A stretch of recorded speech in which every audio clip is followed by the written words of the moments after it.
Right.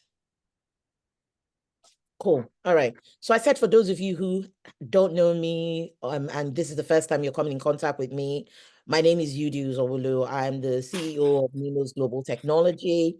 What qualifies me to talk to you about project management is that I've been in the project management space for over 18 years now. So there's very little that I do not know about project management. I've been training, mentoring people into project management for a very long time. Apart from that, I have very significant experience in the project management arena. So I've held very senior project management roles. I've held junior roles. I've worked the whole plethora, and I've worked in multiple industries. So that's what gives me, I guess, shall I say, the credibility to be able to teach these sort of things. So today's session, I want it to be largely informal. So it's not going to be a formal session. So it's going to be informal so we can talk and have and answer questions. I've had a few questions come in already, but I will come and address them one by one. But for this forum, and may I ask people to go on mute unless you want to speak? So for this forum, two ways I can deal with your questions, that because some of you may not have had the time to send your questions, or you didn't really know how to frame it. There's two ways we can do that on this forum as we start the conversation. You can put it in the chat, or you can just put your hand up using the button at the bottom of your screen to put your hand up, and that way, or then I will let you speak. So if you don't need to speak just now, let's just all be on mute unless you need to speak, so that we don't have background noise interfering with the session. Okay. So that being said, does anyone have any immediate questions that immediately they think I'd really like to ask you this question before I start dealing with? I know a lot of you around this table, but if there's any particular question, and I know a lot of you have already been on the training, and some of you have been successful in jobs, some of you started work, some of you are still trying to get into work. So I'm going to allow people, if you've got any questions right now, you could put it in the chat or just put your hand up and you can ask the question. It's a safe space. As I always say, there is no question that you're going to ask that is a stupid question. This is a safe space. So I'll give people 1 minute or two. If you've got a question, put your hand up or put it in the chat, and I'll deal with those first before I deal with the questions I've already received. Does that all sound all right for everyone? Okay. Silence means consent. Perfect. Okay. So, Princess, is that you giving a thumbs up, or is that a hand up because you have a question? That was me giving a thumbs up. Oh, okay. That was you giving a thumbs up. Okay, super. Right. Let's get into it then. So if people still have questions, please use the chat. So let me deal with the first question that I've received a few, but I'm going to pick this one first.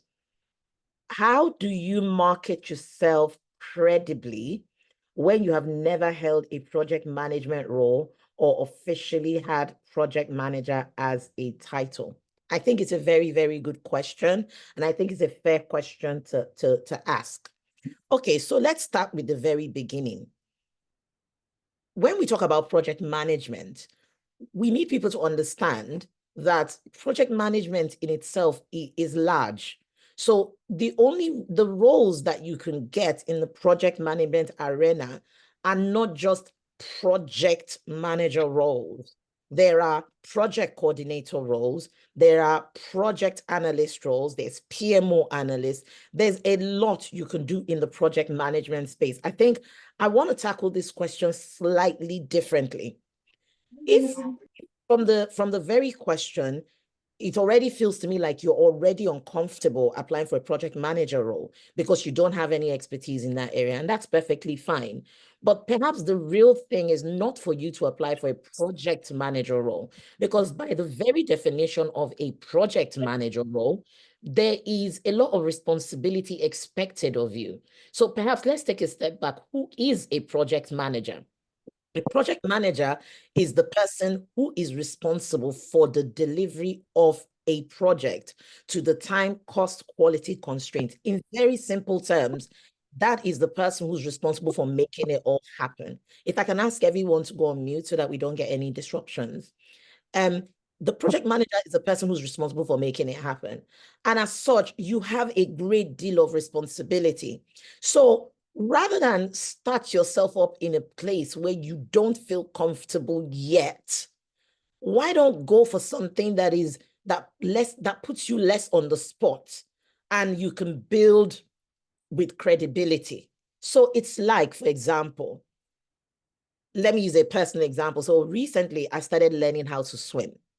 And imagine, and I'm sure a lot of you swim, but imagine if you don't swim like me. And the first time you went to the pool, for someone like me who was absolutely petrified of water, you just pushed me right into the deep end of the water. That's trauma. I'm never going to want to even go near the water because already I was scared, you see. So the best thing for me who's learning how to swim would be a guided entry into the shallow end of the water till I become comfortable with the water enough to say, you know what, it's not that bad, as against you pushing me into the deep end, because I could have trauma from that. Think of it that way with your role application. So when you're applying for maybe the real question here is it really a project manager role that you should be applying for at the level where you have no experience, you have no expertise and all of that? Perhaps not. So that there is that end of the spectrum. The other end of the spectrum is perhaps you do have some project management skills. Perhaps you already have some project management skills. Perhaps you have inadvertently managed projects. Now, everybody who has been on, a lot of people on this program have already, a lot of people on this chat at the moment have already been on a Really Not Rocket Science boot camp. So you would have managed a project. And I think everybody who's attended a boot camp has a personal relationship with me. And what tends to happen is when you speak to me, I will tell you whether I think, based on my interactions with you and based on your experience and your exposure in the boot camp, whether going for a project manager role is it for you. And in many cases, it might be that I tell you that, you know what, I think go for a project coordinator role, you know, or it might be that I tell you go for a PMO analyst role or go for a PMO coordinator role. And for some of you, I will actually give you a kick up the ass. Like, are you seriously telling me you've never managed projects? What did you do over there? And what did you do over here? You are a project manager. So these are some of the things to take into consideration with answering that question. Now, if you have done some project management already, you've done some project management and maybe your title wasn't project manager, but you've done some project management, then what you then need is a confidence boost and a realignment or a realization of the skills you already have. So the question of credit is not now a question of credibility. It's now a question of, where are the gaps in my knowledge that I need to close to enable me apply for project manager role? But I would always say, if you don't think you're ready for a project manager role, the real question is why? Are you reaching too high? Or is it that you've done it, but there's still gaps in your knowledge, or is it a confidence issue? So that's how I would answer that question. I think I didn't want to answer it in the standard, or how can you manage yourself credibly by lying on your CV or beefing up your CV. You know why? Because if you don't believe that you're credible, there's nothing I'm going to tell you that's going to make you feel credible anyway. So pitch yourself at the level where you are credible. And then once you're in it, you can build up your confidence. So that's my advice. That's my answer to that question. Okay. Going to stop for a moment. If there's any questions, please, as I said, feel free to use the chat. But does anyone have any comments or further? I don't know if the person who asked the questions on this chat, is there anything that you need me to clarify further on that? If nobody puts their hand up or puts anything in the comments, I'm going to assume, yeah, that makes sense. It clarifies the question and people are clear on what I'm saying. Okay? And I don't want to be talking at you throughout. So at some point, I'm going to pick on some people and ask them their thoughts, because some of you around this table are project managers are in project management roles. So I will pick on you. Sorry if I didn't give you advance notice. Okay. The other question which I have received, because I haven't seen any other question in the chat, so I'll go on with the questions that I have received. What's your best advice for someone transitioning into a project management role? Okay, so this is another good question, because a lot of the people would say, okay, I don't have any, a lot of people will say, okay, I'm currently in a care job or a customer service job. Some of you have already done the training. So I'm just going to speak like you've not done the training. I'm going to explain a couple of things for you to consider if you wanted to transition into a project management role without any prior experience. So some of you would have already had some prior experience. So first of all, I think you need to start with the right foundation. You need to understand the basics. Okay, you need to understand the basics. What is project management? Is project management even for me? Because project management, as I said in my previous question, is wide. It's not just project manager roles, because sometimes when people say project management, they just think it's only project manager roles. There are a lot of roles in the project management arena. I've said it a few times, but I think it's necessary to keep repeating it to open people's minds up. There's project coordinator, there's PMO, which is actually a very good place to start to build your confidence, which is the governance side of project management. So that there is that. But the first thing to do, if you're looking to transition completely fresh, maybe you were in a healthcare job or a customer service job, you need to understand. Let's start with the foundation. You need to get the basics right. Now, the one thing I will say to you about project management is that it's really not rocket science. The difference, because someone asked the question, what's the difference between project management and business analysis? I will come to that question now. But project management in many ways is actually quite easy, in the sense that a lot of the skills you need to be a project manager are skills that are already intuitive to you.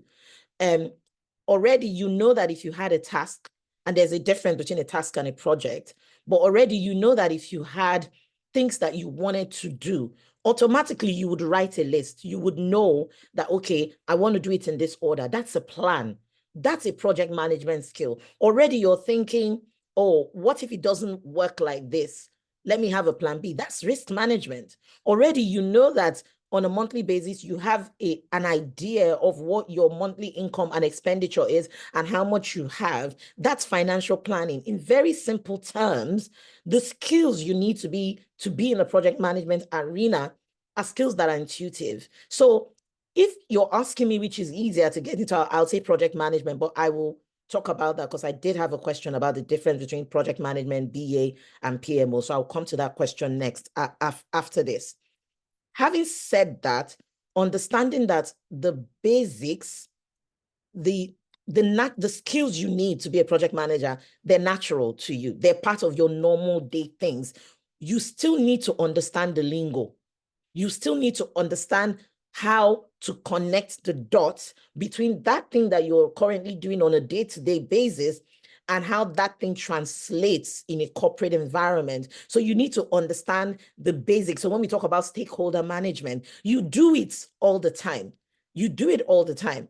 But from a project management perspective, it's helping you to translate these skills that you already have into the project management lingo. Understanding when we talk about project management, when we talk about stakeholder management, for example, risk and issue management, there's some core concepts that you need to understand to be able to come into the project management arena. So that's where something like the Really Not Rocket Science Bootcamp comes in to help you. So there's that. Thanks, Sim. I'll come to your question. So understanding what the core foundations are. Now, once you understand what the core foundations are now, one other thing that will really help you is to then begin to understand what the different types of roles are in the project management arena. So I think it's to be a good segue. Actually, I'll come to that because I don't want to confuse the question. And I'll talk about that in a minute. But there's various roles. So understanding the various roles and understanding the particular skill set you need to do those roles. So for example, if you are looking to go into to become a project manager, you have to be very organized. You have to have very good attention to detail. You have to be good with coordinating things. You have to be good with people. Now, if you naturally know that you're not good with people, you know that you don't like talking to people, you know that you don't like to be the center of pulling things together, and you are very scattered, it's not for you. So these are some of the things that you need to then think about. Okay, now that I know what the core skills are, what the core foundations are, then what am I naturally inclined to?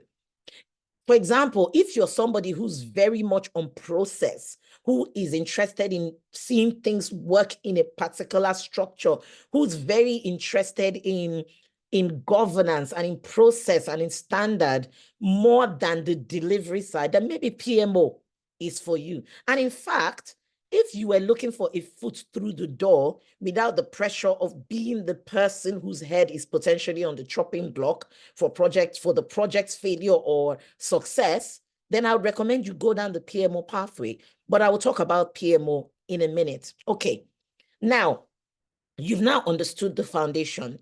You now understand the role. The next thing you do is to now start gaining the relevant experience. Now, that's what we do in Really Not Rocket Science. A lot of you around this table have been there.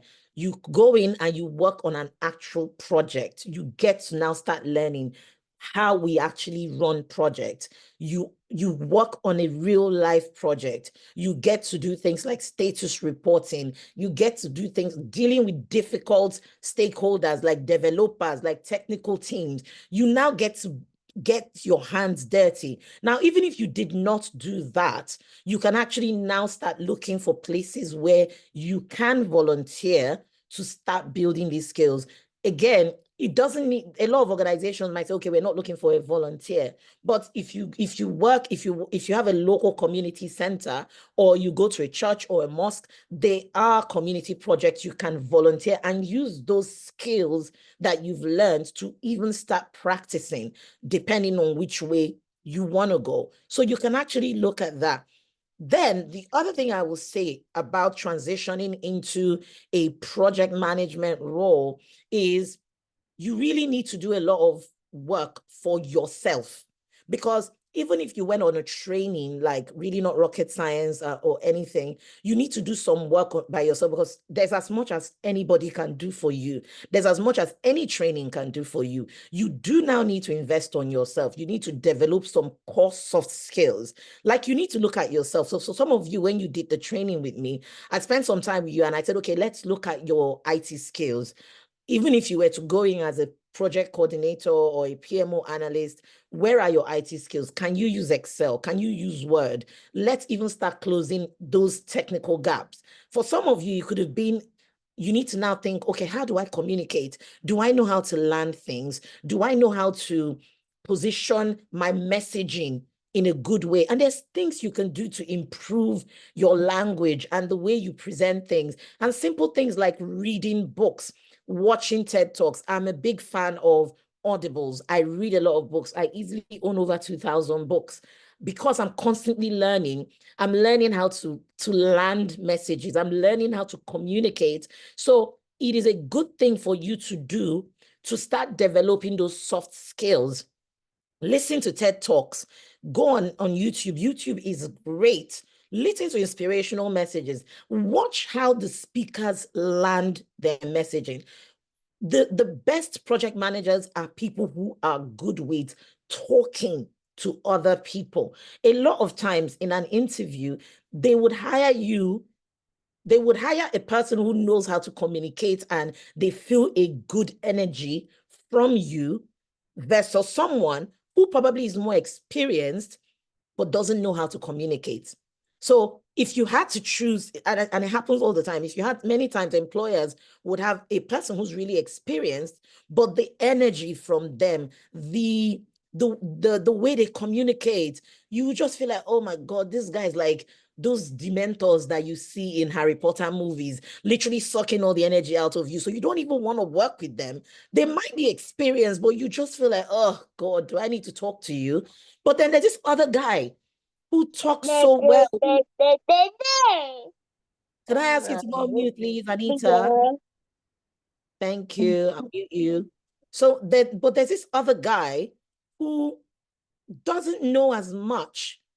Like he might not be as experienced with 50 years experience or 20 years experience, but the way he spoke, the way he landed his messages, they could resonate with you. And as such, they would hire that person. So a lot of times, your personal skills, your soft skills, communication being a big one of them, will stand you in good stead. Go and learn how to talk. Go and learn how to write. Go and learn how to do things. Now, there are other things that will set you apart because the competition is now stiff. You find something and become a subject matter expert in it. So there will be a lot of people applying for project management roles, but you need to have something that makes you stand out. So it might be that you're bilingual. Some people who've attended this course, they are bilingual.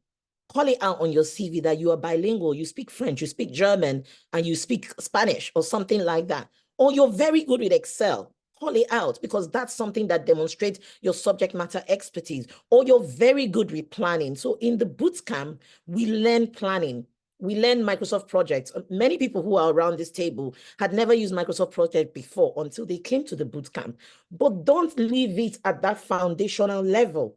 That you now have the license. So for those of you who've never attended the bootcamp, in the bootcamp, we give you license. We give you a lifetime license to use Microsoft Project. You can use that and improve your Microsoft Project skills. You can learn. There's loads of free videos on YouTube, and now you even have the edge because you have a license on your laptop. Get to the point where you become an expert in that. And when you go into an interview, you position as, I'm really good with Microsoft Project, and you can do it. So these are some of the things that I would recommend that you do if you wanna transition. Last but not the least, network. I sing about this all the time. Even in getting a promotion, when you get into work, network, talk to people. Even in your current workplace, you might not be in a project management role, but you can transition from where you are in your current workplace into a project management role by networking. Show up in events, talk to people. You might find yourself having a coffee with someone who has the power to say, oh, are you looking to volunteer on projects? Okay, let me talk to the head of projects in that department. They'll be happy to have your help. That's how. But if you're not talking to anybody in your current workplace, they don't know that you're interested. They don't know you even have the skills or you've done any training. How is anybody going to be able to help you? So seek these networking opportunities when in your current workplace or wherever you are. Find ways, talk to people. Even you'll be surprised how many people can help you in your place of worship, whether it's a church or a mosque or wherever, or even in just going out. Talk to people, find out what they do. So what do you do? Oh, I'm interested in project management. You will be surprised because if you don't ask, you can't tell. Okay, so I think I've spoken quite a lot on how you can transition. So I'm going to pause for a moment on that because I see that there's a few questions in the chat. I'm going to deal with them and then I'm going to come back to the other question. Okay, so let me start with Sim's question. What are the measures to put in place to aim for higher roles in an organization where you're currently a project manager? Great question, Sim. Your personal brand. Oh my God. I cannot overemphasize on the need for your personal brand. Where you're already in an organization and you want people to take you seriously, number one, speak up in meetings. So don't sit in meetings and just be looking like, what are they talking? Speak up in meetings, say something. Even if it's, can I just reconfirm what the final action is on this? Or can I just ask a question? Participate. Don't sit in the meeting and just put your hand under your lap like, hey, what are they talking about here? No, ask a question. Let people start to see that you ask questions in meetings. Let them see that you're excellent in what you do. Your personal brand will serve you in good stead. Network. I've talked a lot about networking, but I think is what's harping on about. Nobody is going to promote you, A, if they don't know you. B, they don't see that you're constantly striving for excellence, that you're going above and beyond. You need to think about how you present. from the way you dress to the way you show up on Teams calls to your etiquette. So if you're already a project manager in an organization, they need to see that, but they need to see your organizational skills from when you go to a meeting, they see you actively leading. Nobody's going to give you a chance if you're just sitting there looking like, oh, everything's happening fast. No, actively lead, actively coordinate, actively show that you are someone that they should be looking at as someone that can be promoted. Okay, participate in the meeting, ask questions. And if you're the project manager, go above and beyond. Don't be chased for reports. Don't ever be on the naughty list from your PMO. Be seen to be the first one in for the report. Let your outputs be always quality. Quality, your personal brand. Show up in events. Show up, actively participate in events in the organization. So if the organization is having events for project managers, show up. If the organization is having any kind of event, show up. Go and network. Go and shake the hand of the management team. Introduce yourself. Have a chat. Network. That is how they will start noticing you. And so when an opportunity for promotion comes, it's a no-brainer that, oh, this person, I've noticed this particular individual. She's always good. She manages her stakeholders so well. Everybody has something good to say about her. She's very solution-oriented because there are people who have a problem for every solution. Don't be that person. Be the person that has solutions. Don't come into, and I think for someone like me who's very senior, one of the things that I look out for when I look to promote people is when you come to me, don't come to me with just problems. Come to me and say, look, we've got a bit of an issue here, but I actually, I think that this is a way we can solve it. I cannot stand people, and I'm speaking as a very senior person who gets to hire people and fire people. I cannot stand people who talk a lot and don't deliver.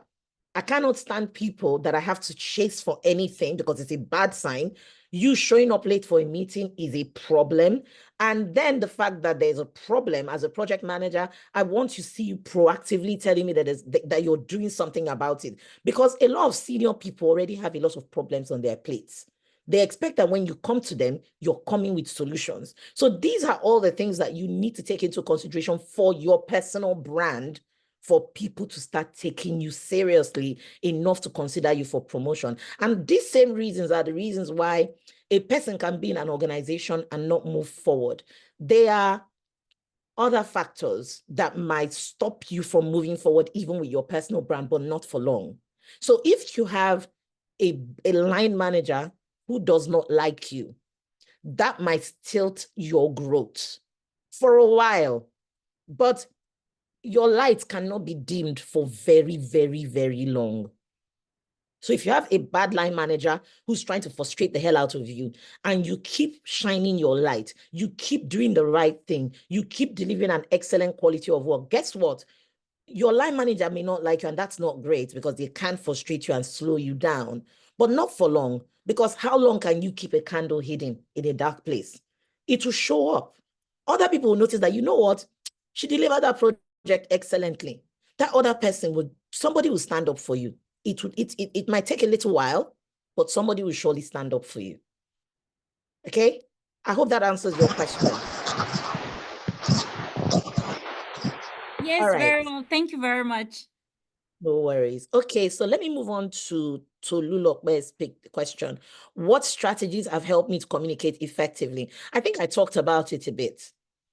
I read a lot. I read a lot. Oh my God, I read. It's part of my, when I say I read, I don't often have time to sit down with a book. But when I say I read, I'm always listening because I'm always on the go. So I'm always having my headphones on, or if I'm driving, very rarely will you enter my car or be in a personal space with me and I'm just listening to nothing. I'm always listening to books. I'm always listening to people who I admire the way they talk. And the great thing about listening to people like that is that you start to pick up how they land messages.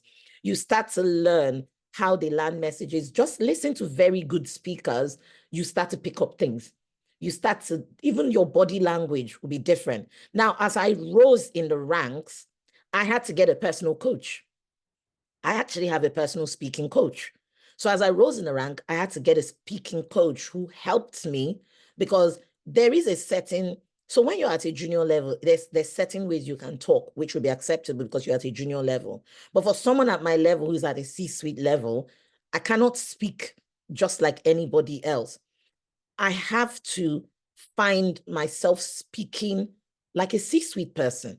So you can see this in a corporate environment where if you are sitting amongst normal project managers, just observe how senior people talk versus how junior people talk, and even how junior people carry themselves.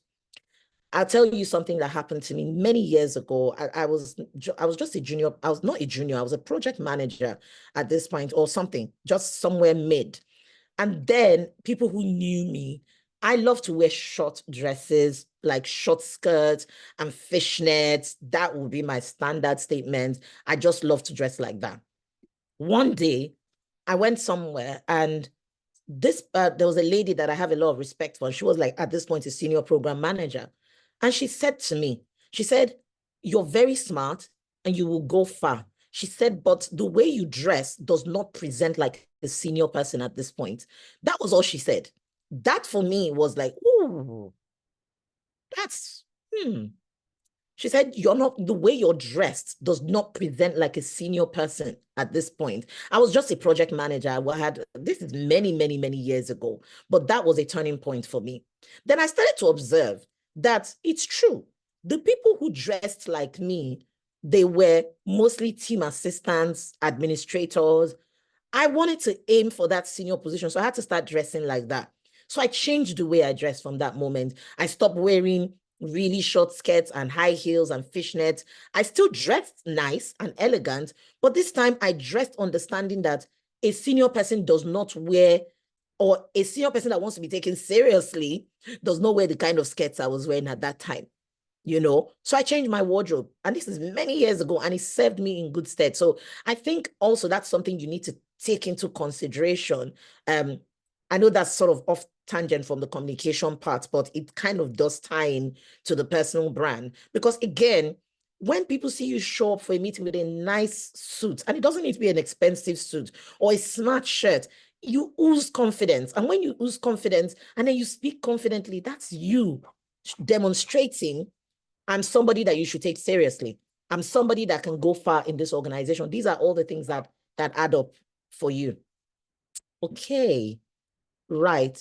Is there any other questions here? Okay, please keep your questions coming, or if you want to ask them directly, you can just put your hand up and I will unmute you, or you can unmute yourself to ask. I'm going to go back to the questions that I had received before now. So someone had asked, what is the difference between a BA, a project manager, and a PMO? Okay. So let me explain this, because someone asked me this question. Someone sent me this question directly. So first of all, a project manager, as I said, is a person who's responsible for holding it all together, okay? A project manager's role is to hold it all together. A project manager's role is to manage the various moving pieces, and you don't have to be a subject matter expert. Your role is, we need to get from point A to point B, okay, and we need to get it done by this time. That's a project, and this is the budget. So a clear definition of what we're trying to do. A project manager's role is to get us from point A to point B and coordinate everybody to make it happen.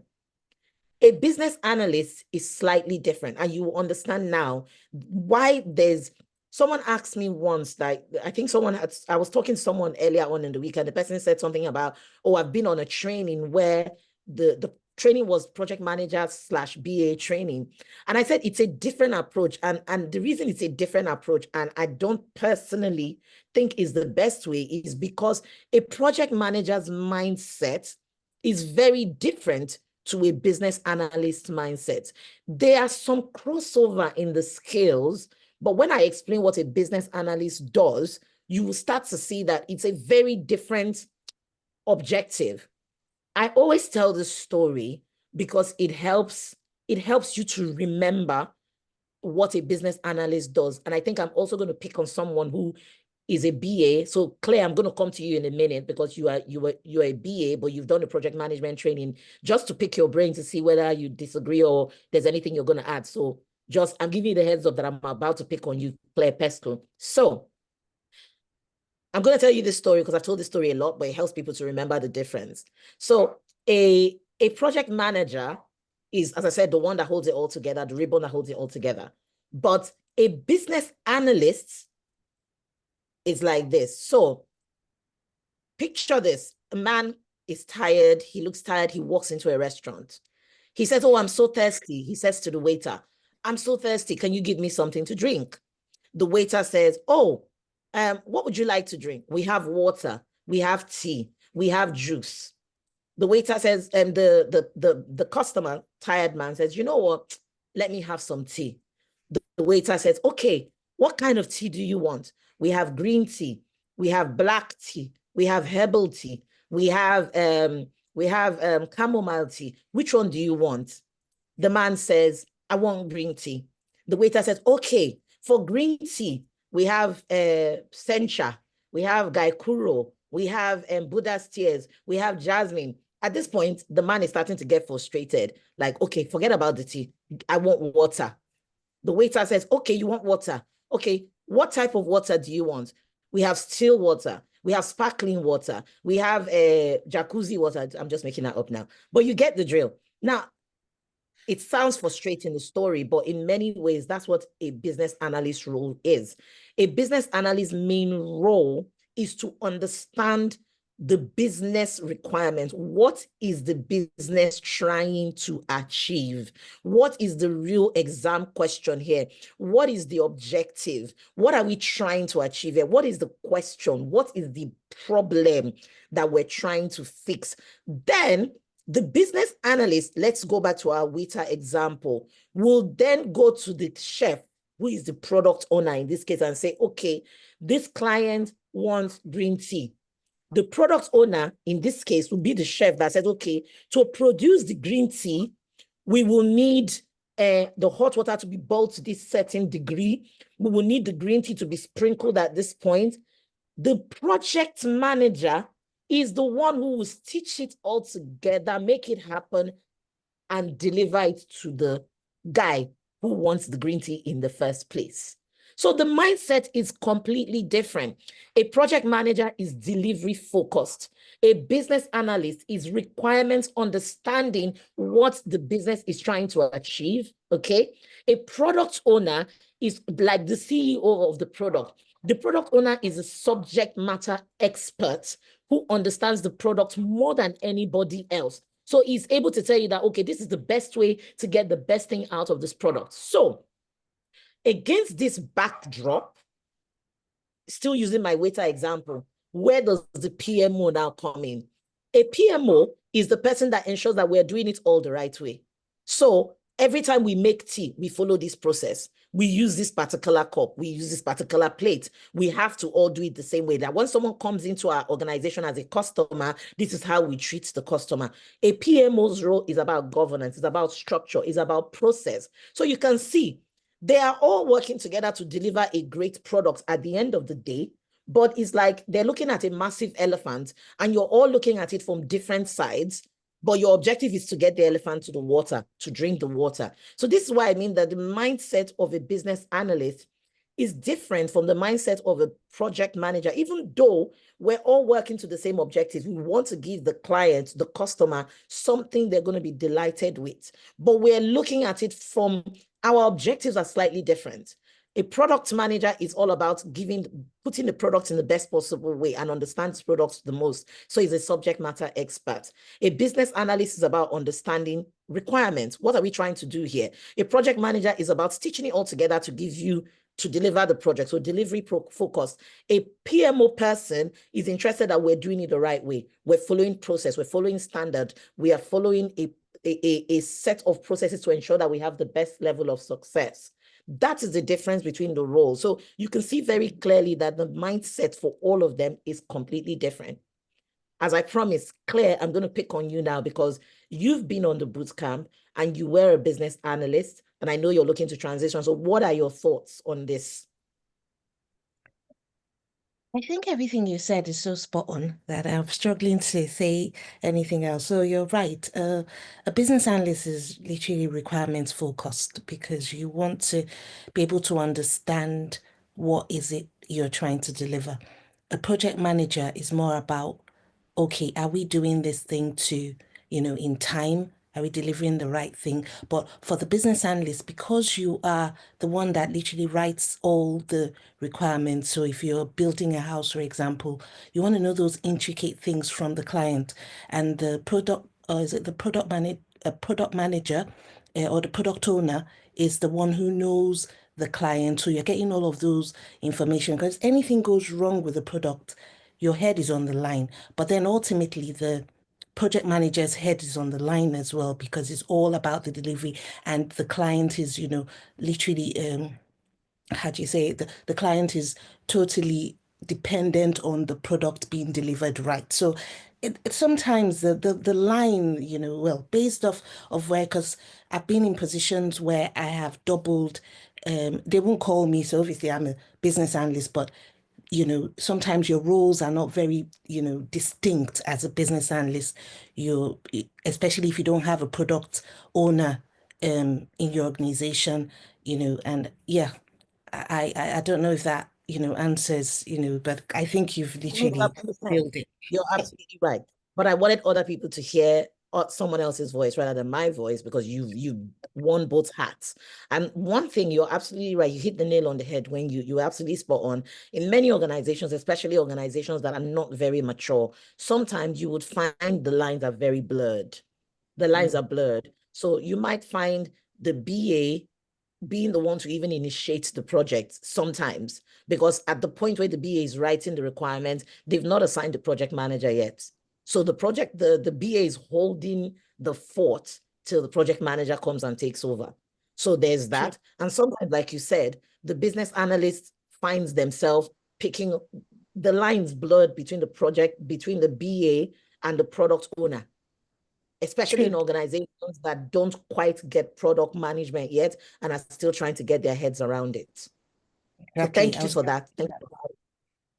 Yeah, cool. Thank you. Okay. Keep your questions coming. Keep your questions coming.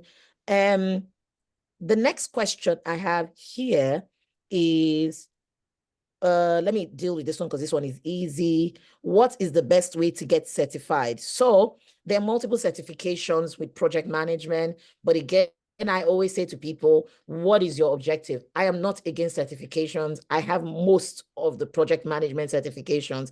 I'm CAPM certified, APM, PMP. I've got it, Prince 2. I've got it. I've got a lot of certifications. I think that the thing I wanted to address with this question is, what's your objective? If your objective is to get further certifications under your belt, Prince 2 is the one that is most popular here in the UK. There's also PMP, which is more popular globally, like in America and places like that. I had a thought in my head. Let me get that thought out before I lose my train of thought. If you are already, and those, for example, Prince 2, Knowledge Academy offered the foundation and practitioners about almost £1,000. Same with the PMP one. But if you already work in an organization and you're a permanent person, you can get your organization to pay for your training.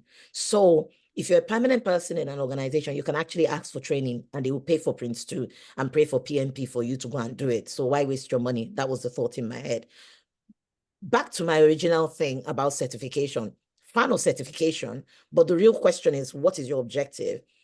If your objective is to get a job and you think that getting a certification is going to be the way you get the job, the answer is no. Let's just get that absolutely out of the way. Certification will not give you a job in this United Kingdom. Don't know anywhere else, but in this UK, if you had all the certifications but no experience versus someone who doesn't have the certifications but has experience, they will pick any day that other person over you. The reason is this: certification only proves that you can read and you can pass an exam. It does not demonstrate that you have the relevant amount of competencies, especially for project management. There are some courses, there are some particular more specialist roles that you definitely need certification for, because it is part of the legal requirements to demonstrate that you have the credibility to do the job, like engineering roles, like medical roles, those sort of things. Those sort of roles, yes, you definitely need certification, but I'm speaking to project management. If your objective is to get a job, rather than invest your energy in getting multiple certification, and yes, certification do make you look credible, invest that effort into doing something that gives you that skill that you're lacking, because it's the skills, the competencies, that credibility that you're lacking. And if you get into a good role, most times, if it's a full-time permanent role, your employer will probably pay for you to do Prince 2 and all of those things anyway.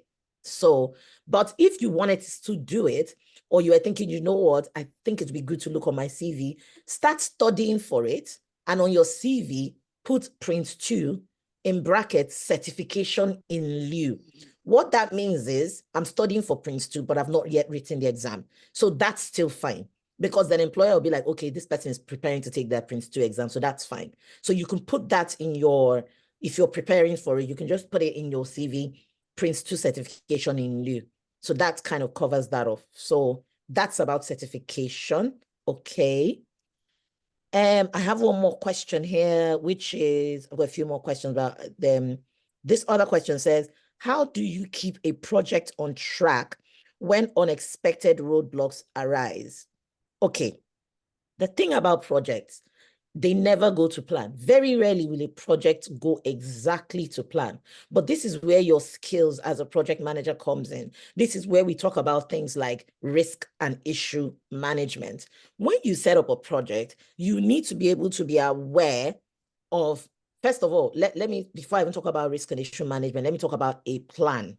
So a plan is your Bible for running your project. A plan is, okay, we want to build a house. These are the things we're going to do to get to building that house. Along that plan, you will know that there are possible things that could go wrong, maybe some risks, some issues that can appear. Your role as a project manager is to keep an eye on how that plan is progressing, looking out for things that you are depending on. So for example, let's use a house building example. If you're building a house and you're depending on other people like the plumber, like the engineer, like the electrician, you need to build some contingency in for the risk that there's a chance that they may not do what you ask them to do when you need them to do it. So if I take a software project, which is always notorious for being late, building projects are notorious for being late. This is the exact reason. Many times where people start to go wrong is that their plan is not credible. You first of all started with a plan that was too aggressive, that was not realistic. A lot of times, it's not really your fault that your plan was too aggressive. It's because you had a customer or a stakeholder that told you that I need this thing done yesterday. So you then built a plan that was never going to hold water. But this is where your risk and issue management comes in, because sometimes it's above your pay grade. They've told you it needs to be done by this time. So from the very beginning, you start calling it out that, okay, this project you guys handed me is a bag of nails. From the very beginning, this project was not going to be on time. So your reporting, caveat, considering office politics and internal politics, we'll talk about, you need to consider that because you need to be politically savvy in many organizations. At least with your line manager and at least with your sponsor, you have to be honest that, look, looking at the timelines, this is never going to work. So this project is already red. It's not going to work from the very beginning. The timeline is too aggressive. Okay, let's even start with that. Your plan, let's say you didn't have a chance and your plan was already aggressive. Your risk and issue management and your reporting needs to be articulating that. But let's say that was not the case. It was good. You got handed over a plan. You got the opportunity to build your plan from the scratch. Build in some contingency. Build in some contingency that will allow you, if you knew that you know that project is something that's probably going to take you 3 months to do, probably put a couple of weeks padding here and there so that if you slip, you're still within tolerance. Some amount of tolerance is built in. So that's a skill that you need to have. Now, once your project is now in flight. So when you start managing the project, this is where you now start looking at for things like risk and issue management and change control. So despite your best efforts, despite your robust risk and issue management, despite your stakeholder management, despite your reporting skills, you might be hit with an issue. Your stakeholder might decide that they've moved the goalpost from point A to point B. Again, you as a project manager, this is where your soft skills come in terms of being solution-oriented. Okay, this is now moving. How do we manage it? This is where you now look at things like change control. This is where you look at, okay, I always tell this story, and it's a true story of a project that I managed. It was a big, high-profile project. And let's say the deadline for the project, we had already got a project plan. We had communicated it with the government. It was a country. We were doing a project for a country. And it was a big, huge project to the point where it was in the news. And we had agreed that the timeline for delivery of the project was, let's say, something like July. Let's say it was July 2025 that we said we'll go live. And then suddenly the president of the country goes on the news and announces that the project is going to go live in March. Okay, we're in February, so that's a bit harsh. Maybe April. The man goes and announces that it's going live in April. Meanwhile, we were working to a July plan. So again, as a project manager, this is where your thinking skills come in. Okay, we can't exactly go to the president of the country and say, you just announced something that's never going to happen. So this is where you have to think outside of the box, working with your sponsors and all of that. And what we ended up doing was, okay, since you've gone and announced this, and we knew that that was never going to work, to save egg on your face, we will deliver what we call a minimum viable product. We'll deliver something. It's not going to be the whole all singing, all dancing tool. We will deliver something that way people can be looking at it while we're finishing up. So we're now going to do it in phase 1 and 2. So we deliver a minimum viable product that has some critical features, and people can be testing that one. We can have some early adopters using that one. And then while they're testing it, we're building the second one. So by the time they come back to us with the feedback, we've incorporated the second one. So we were never going to be able to now go live in July anymore. That timeline now extended. But again, as a project manager, this is where you have to be solution-oriented.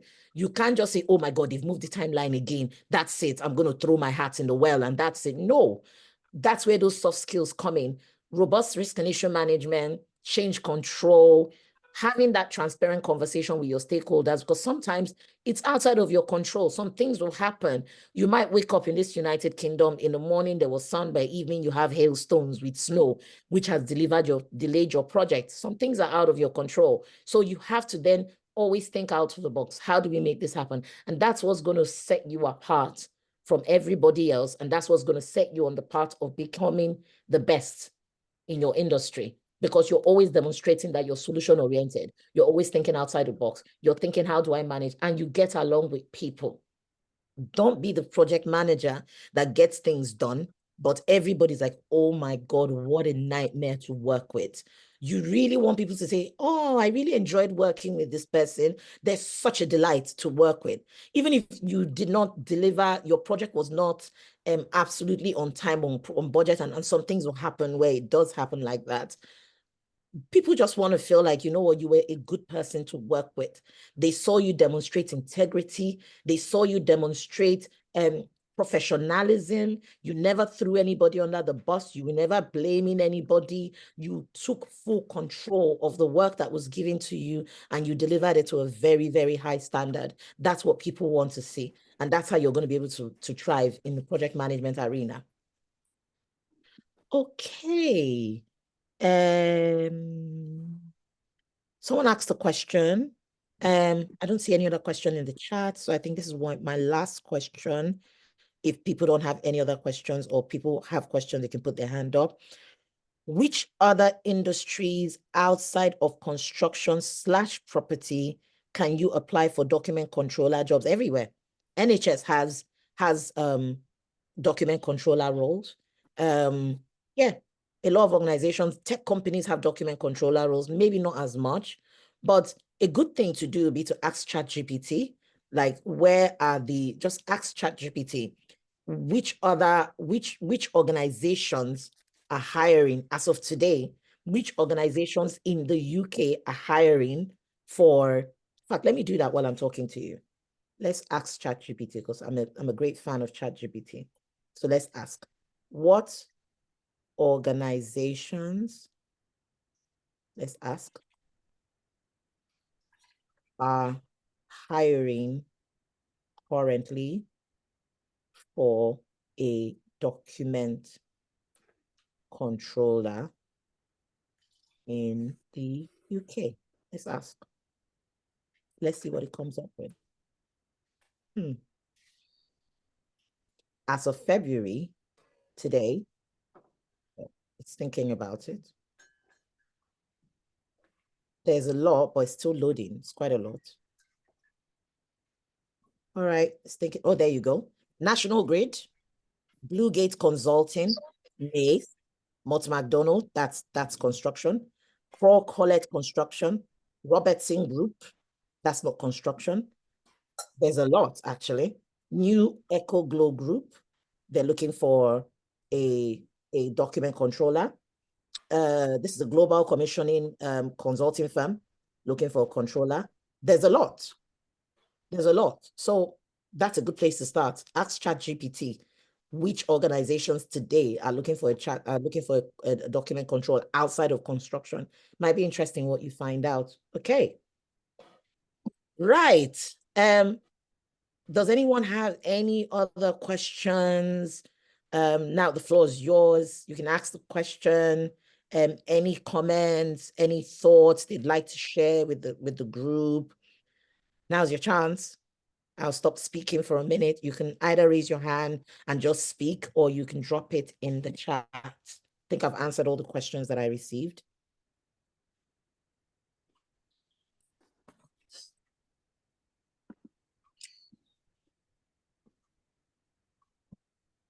Any questions?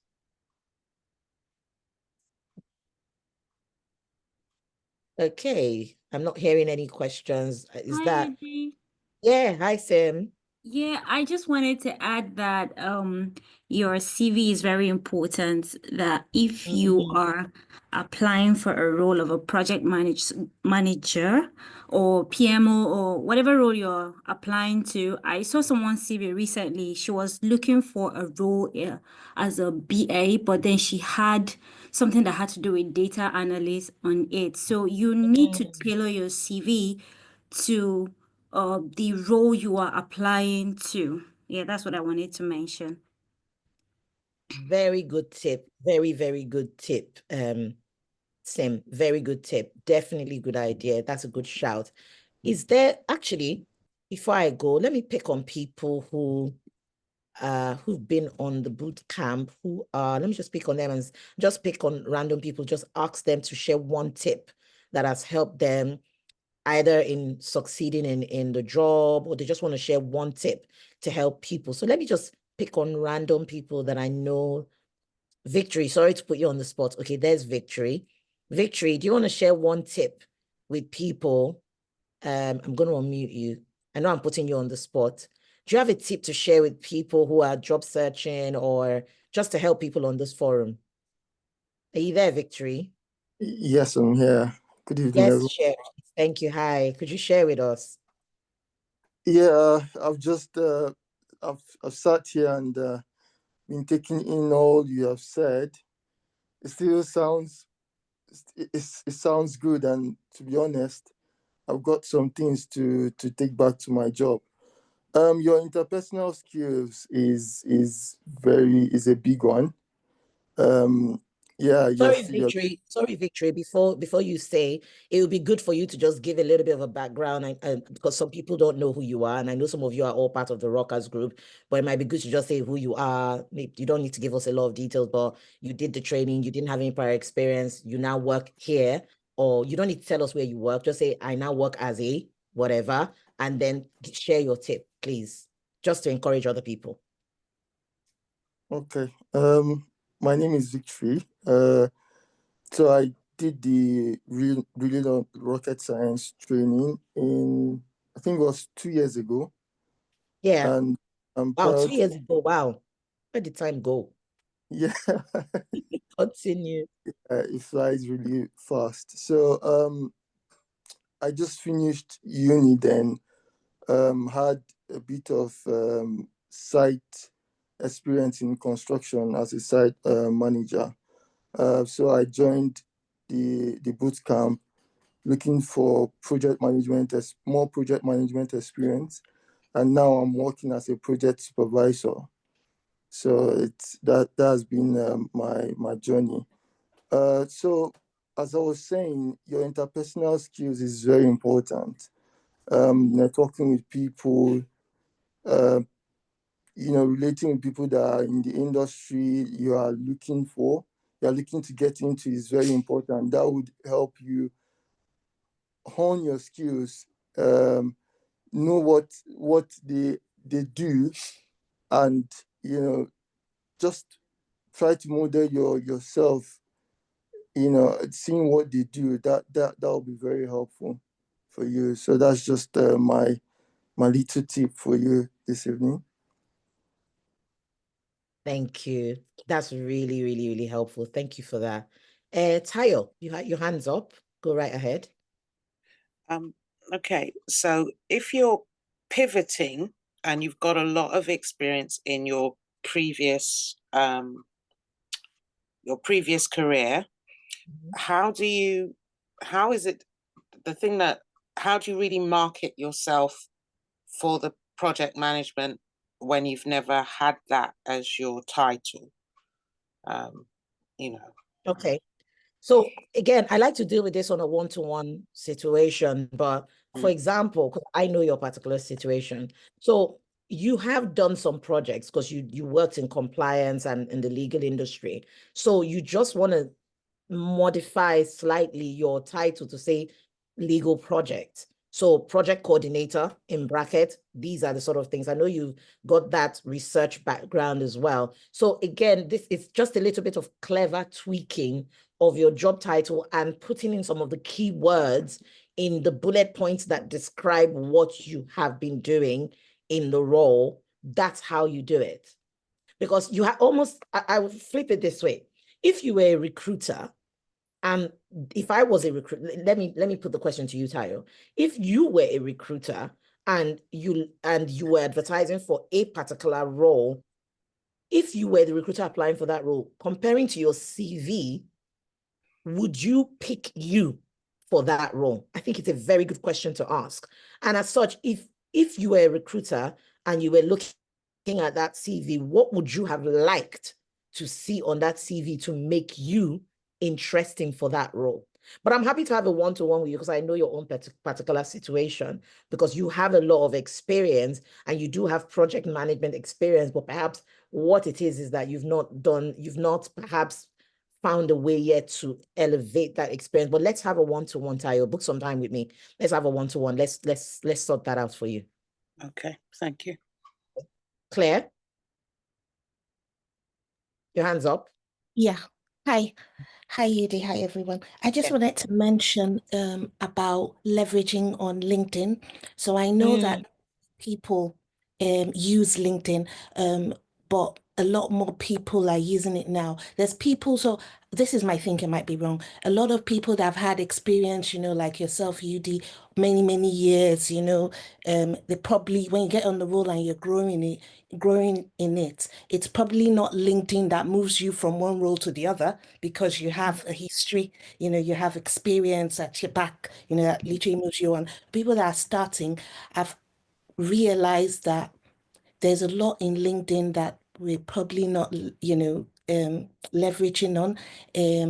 I realized recently that on LinkedIn you can actually have, a banner sort of thing. So the looks on it. What I did, I actually did a search and started looking at all business analysts, and I'm like, see, new people are literally just building their pages up and telling their whole story on Exactly. LinkedIn and putting up articles, whether or not, and it's put up articles on LinkedIn. So it's the same thing like what you were saying, Yudi, like and somebody asked the question and also wrote something on the chat, personal branding.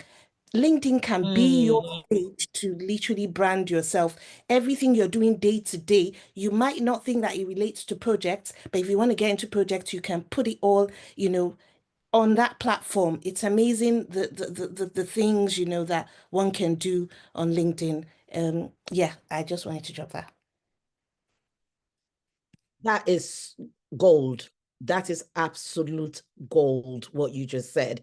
That sort of thing, if I was an employer and I went on your LinkedIn and I saw interesting articles, I want to know more about you because you're telling me that you think outside of the box.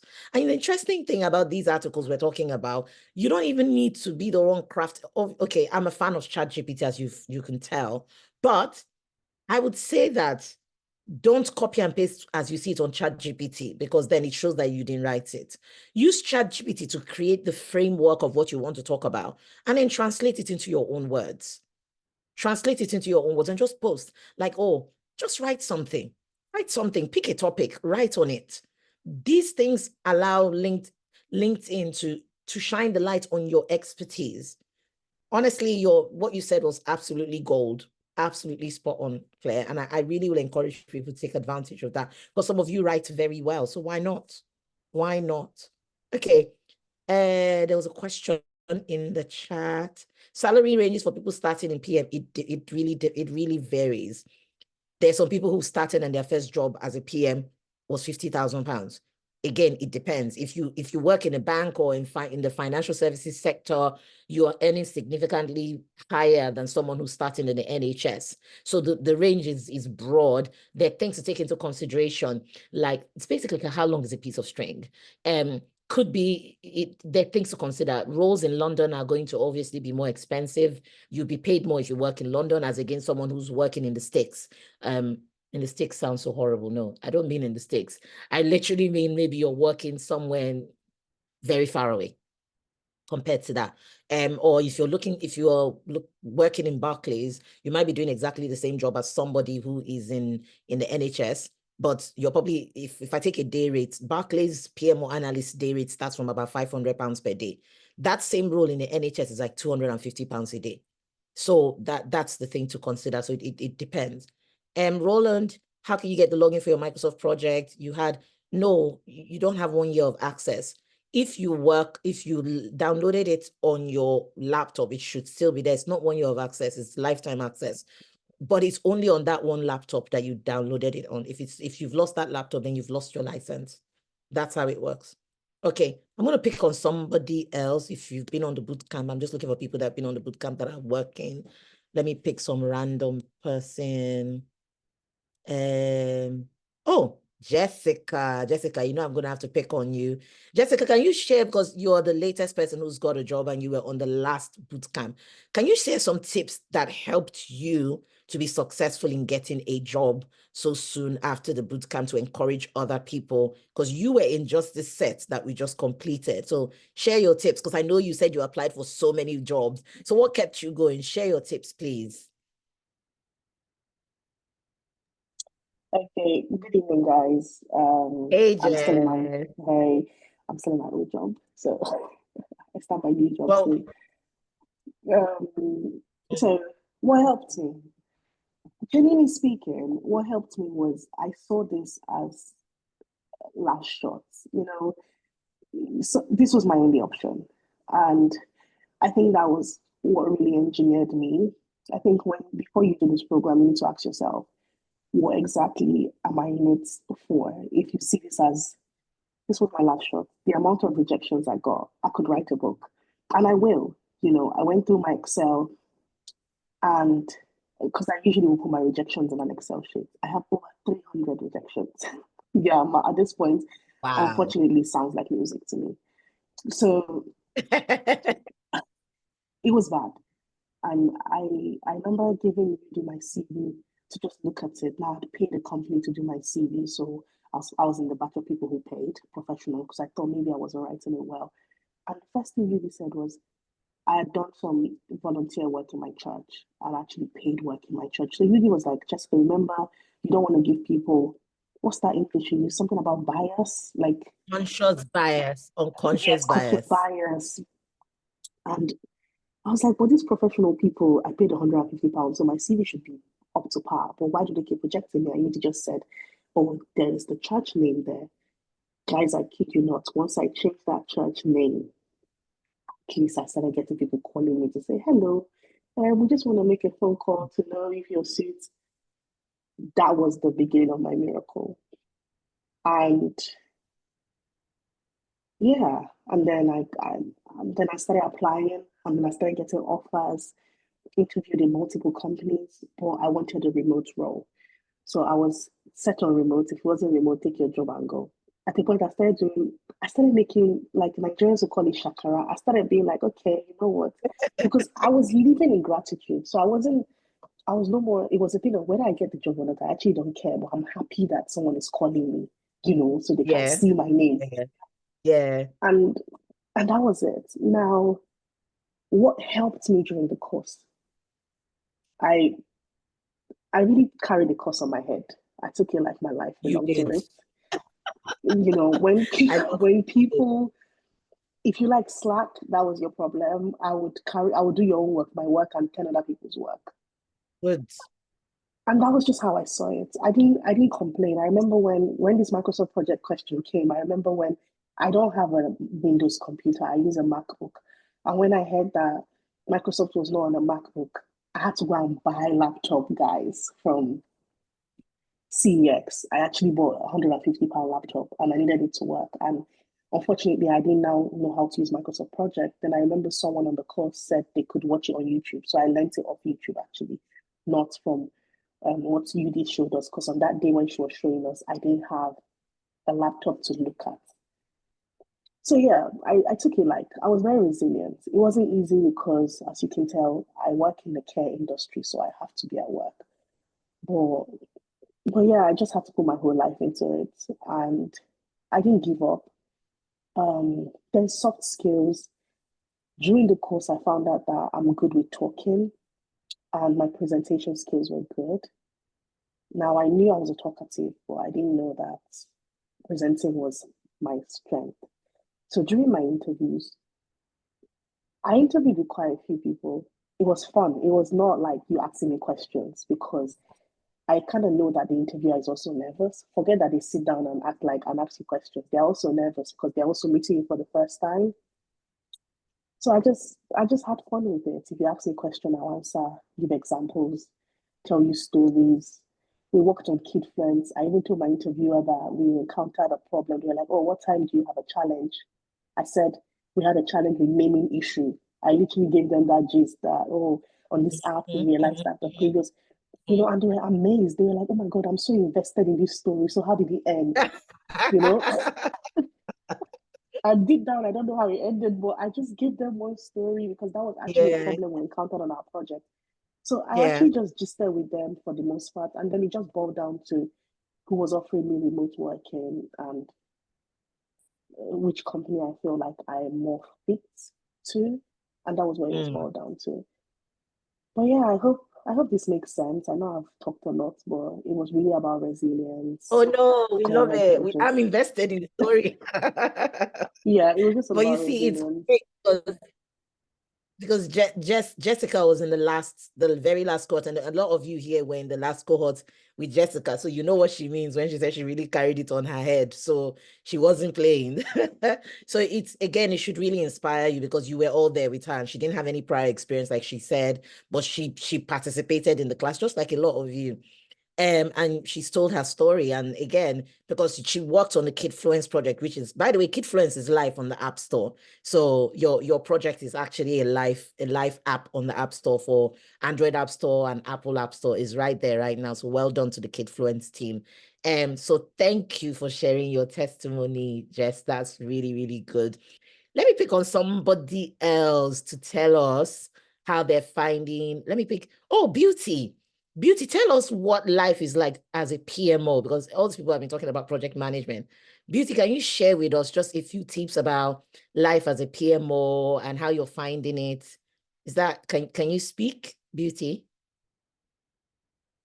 Let me see if I can ask her to unmute if she's still on the call.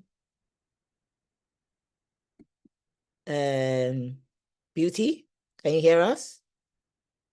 Okay, she's not responding. Let me pick on someone else.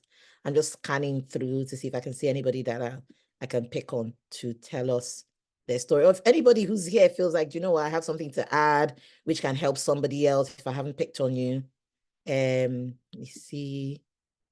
Who else can I pick on? There are people that I like to put on the spot quite comfortable. I thought I saw Johnson here just now.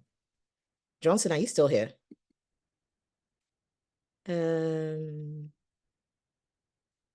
Okay. The usual people that I've picked on, I can't see them. Well, if anybody feels like they want to add, oh, there's a question. Sorry, I missed it. Dolop was asking, thank you so much for your time and insight, Judy. I'm currently looking to pivot into project management from a healthcare background. I have noticed many roles are fixed term. Also, I'm not sure if many organizations give COS, which is a major setback for me, but I'm still hoping to put in the work, still hoping there's space for me out there that can give me my stay in the UK. Victory got his COS through his stay through the organization he works for. The guy who just gave his testimony, that's how come he got this, because he came in as a student. That's how he came in. So they are organizations that will give COS, but I have to be honest with you, since the law changed, it became a bit harder. But there are organizations, there are specific organizations that give COS. I know NHS does. I know National Grid does. I know a few organizations do. But again, you have to be strategic if you are looking to work in an organization specifically looking for a COS. There are organizations that don't have that. There's a lot of fixed term roles, yes, but there's also a lot of permanent roles. But here's something I said to the guys on the bootcamp the last time. What you can do is if you go to .gov.uk website, you can actually download a list of all the employers who have COS. You can download. It's a kind of a long-winded task, but it's helpful. So you don't waste your time applying to people that cannot help you. So when you download all those employers, maybe what you could do is then filter down to people who are, say, whatever distance you're willing to walk away from home, something like that, and then go one by one. It's tedious, but it is something that will help you. Go one by one. Some of them you might have to write to their HR to say, this is my skill. I'm looking for a project manager role. Some of them, they don't advertise their roles on LinkedIn. Some of them don't advertise their roles on any website. They might advertise it on their own personal website. So just write an email. I'm blah, blah, blah. I've got this experience, blah, blah, blah. I'm looking for a project management role, because you know they have COS. So you don't need to lead with the COS, by the way. Just lead with, I really believe I can add value to your organization, and write an email along those lines. That way you're targeted in your job search because you're looking for COS, as against just applying randomly on LinkedIn as everybody would. So that's what I'm going to say to you. They are definitely roles that are not fixed term, but you have to be very strategic in how you go about searching for them. I hope that helped, Dolapo, and I hope that answered your question.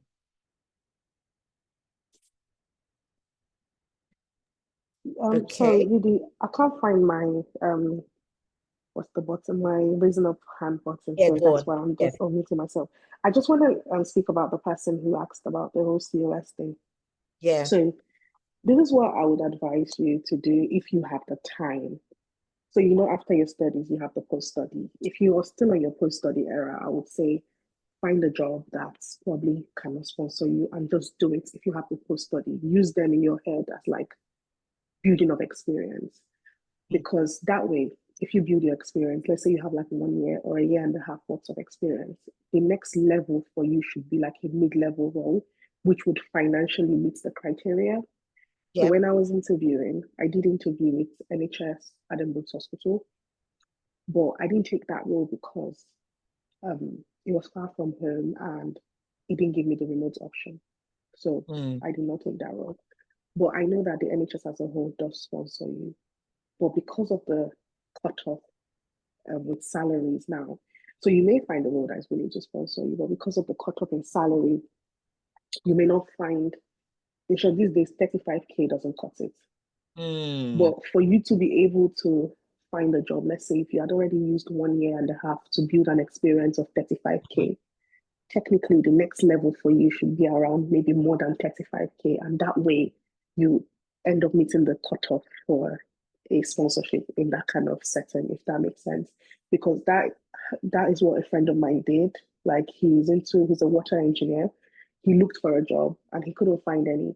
So when his post-study came about, he then went to Scottish Water to work as a water engineer there. They told him they will sponsor him. He said, okay, that's fine. He did 1 year, a year and a half with them, and then found another job with Anglia Water. So at that time, he had gained the meaningful water engineering experience. He had now passed the cutoff. So the salary they will now pay him is way more than what the government is looking for. So now he's with Anglia Water. He's now a mid-level water engineer. But prior to that, he had applied to this same Anglia Water, but they didn't give him a job because he was freshy, and they didn't want to offer him a job. So because he didn't want to do the whole post-study thing because it was going to cost him money. But he did the post-study, got an experience within a year and a half, and then moved. So if you do have that time, that's what I would do if I was in your position, to say, okay, I want to do a strategic move. But if you don't have the time, then maybe take UD's option in terms of emailing them and stuff like that. So I hope you have. Okay, let's see.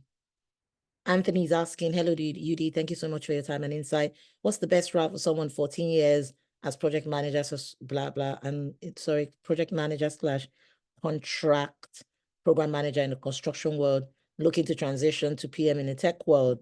You already are more than halfway there, Anthony, because you already have very strong project management experience, 14 years experience. What you now need to do, so for example, if you came on our bootcamp, you will be able to, it closes the gap of the transition for you because you will be working in a tech project. So what we will do is work with you one-to-one and craft your profile so that you can use that your 14 years. The learning curve for you is very much shorter than somebody who's completely fresh and a newbie, because your 14 years experience in the construction industry is very, very good. What you just need to learn, which the bootcamp can help you, is to understand the lingo and for you to gain experience of working on a technology project, which is what we do in the bootcamp. You get to work in a technology project and that closes that gap for you. And if you do come on the bootcamp, I can work one-on-one with you to help you translate that your 14 years. So you're not going to be a newbie who's coming in completely fresh, and you'll be in a very good position because 14 years of experience is not to be sniffed at. So definitely we can help you out with that one-to-one. Hope that answers your question, Anthony.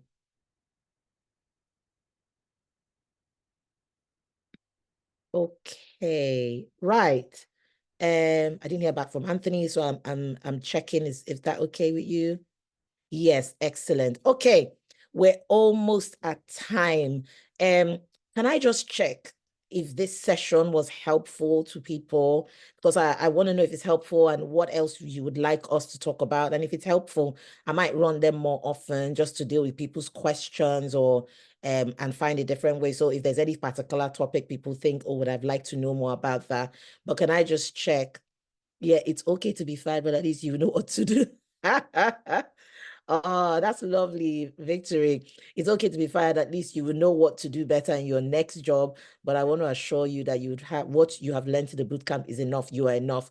Apply for the roles. Keep knocking. Doors will open for you. Thank you, Victory. That's really kind. That's what it's funny now that Victory is now the evangelist, because Victory, remember, back in those days, I used to say the same thing to you, and look at you now today. I'm really, really proud of you. Well done. Well done. But what he said is absolutely true. For those of you who've already been on the bootcamp, you have what you need. You just need to just do it.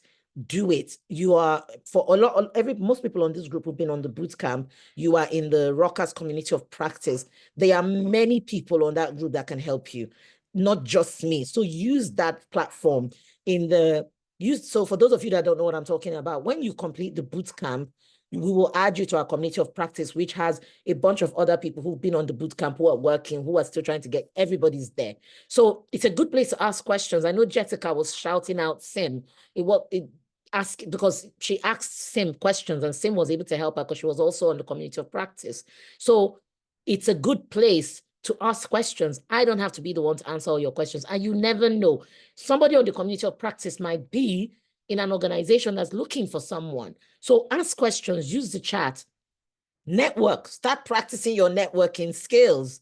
on the chats, on the group chat, ask questions, because you never know who might be able to help you. You might be applying to an organization where somebody in the boot camp, somebody who's already done the boot camp, is part of that organization, and they can give you insider tips. They can tell you, this is how you should position, or no, you don't want to work with that person, or actually position yourself like this. So use your network, because you do have access. The one thing I would say to all of you who've done the boot camp, who have not started applying for work yet, and you're still not feeling confident, just do it. Start. Like, if you're not getting the kind of results you want from your CV, like I said, I am on hand. All of you who've reached out to me, there's nobody who's reached out to me that I have not responded to yet, because you all know I'm very responsive. And some of you, I even personally will reach out to you, say, I haven't seen your CV, what's going on with you? So reach out to me and ask me questions. Reach out, personally message me, like, UD, I'm not getting the calls, what's wrong with my CV? Show the CV. Let's have a look at it. Let's see whether there's something that we need to, like Jessica was saying, her problem with her CV was unconscious bias. She had some roles on her CV that were not doing her any favors, and I sure that she took it off. It made a difference. So I'm offering my help again. I'm not going to spoon feed you, but if you just need someone to talk to sense check something with, message me. I'm very responsive. Don't message me at midnight, because I won't answer, but message me and I will respond within a few hours, or sometimes in a few minutes. At least all of you know I'm very responsive. Someone's hands up. Tawab. Hi, UD. Hi. Hi, everyone. I just wanted to add to what you've been talking about. Not a question, but to appreciate you for what you're doing. And I've known you for years now, and you were the first person that put me in the line of project management. I don't know if you remember, I think 7-8 years ago. Wow. And yes, I think 7-8 years ago. And you the same thing you've been preaching for years, still what you're preaching. Just do it. You told me, just do it. And I remember I used to drive down to your house then. Then I tried to get a job. I think my first role was a project support. And the reason why I put my hand up was because of that person that said it's okay to get fired. I didn't really know what I was doing. I was trying to get my feet, try to find my way in the UK. And when I got that job, I was fired after 3 months. And I kept pushing. I used that experience I got from that the project support officer role. I started building on, and today I'm an IT program manager, sometimes Wow. consultant, and I'm also consulting. My new work now, I'm consulting on a project that I deliver for another organization. So I would just want to say thank you very much for what you're doing. Thank you for always impacting. It's more than the money, is some, we've come on here again. I'm a program manager, but I'm still coming on here to, get nuggets from you and just, tap from your wealth of knowledge. So I say thank you very much for everything you've done, and thank you for doing what you're doing. Thank you, UD. Oh, thank you. You're making me feel emotional. I can't believe it's been 7 years ago we had that conversation. Oh my Yes. goodness. Oh, Yes. that's really lovely. Thank you so much for sharing that. And I hope it really encourages someone, because it's, for me at this point, it's not even about the money. It's being able to make a difference in people's life. My joy is when people call me, like you just said, and say, look, this thing changed my life. When, I'm always so happy when people tell me, oh, they've got the job, or I'm transitioning from where I am now, I'm moving to something. I'm more than happy to help. One thing you can be sure of when it comes to me is you will have my support. Just let me know what you need, and I'll help as much as I can. I'll bend over backwards, but I just want to see you all succeed. So feel free to reach out. I know we're at time now, but I hope this session was helpful to all of you. And if it was helpful, let me know, and I'll see if I can run more of these sessions. Let's just talk. Let's hear about your challenges. And because there are other people here who can answer even better than I could, because they've been on the same journey as you have been. So thank you everybody for your time this evening. Thank you for attending, and see you again next time. Thank you, everyone. Thank you. Thank you.